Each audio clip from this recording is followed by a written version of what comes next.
రేవంత్ ఓ పక్కన రాహుల్ గాంధీకి విరుద్ధం అనుకోవాలా లేదా వర్తమాన వాస్తవాలు తెలియక వ్యవహరిస్తున్నారు అనుకోవాలి తెలియదు. ఎందుకంటే అదానీ అంబానీలు వీళ్ళిద్దరిని తీవ్రంగా తప్పుపడతా ఉంటారు. ఎవరు? రాహుల్ గాంధీ. ఈవెన్ కాంగ్రెస్ పార్టీకి అదేదో వాళ్ళు దొంగలు అన్నట్టు అసలైనటువంటి దొంగల్ని మాత్రం కాపాడుకొచ్చినటువంటి సందర్భం నుంచి ఇప్పుడు దేశానికి పెట్టుబడులు దేశానికి సంపద సృష్టిస్తున్నటువంటి ఇద్దరి మీద మాత్రం తీవ్రమైనటువంటి శత్రుత్వం అంటూ ఉంటుంది.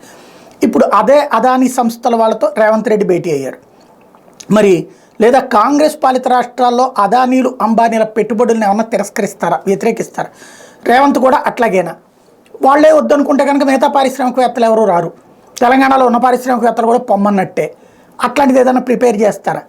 అదానీ సంస్థల ప్రతినిధులు వచ్చి కలిశారు, అదానీ కూడా కలుస్తాడు. అది సరైనటువంటి బాధ్యతాయుతమైనటువంటి తత్వంతో ఉంటాయి, లేకపోతే ఉండదు. కాబట్టి ఏం జరుగుద్ది అనేది చూడాలి.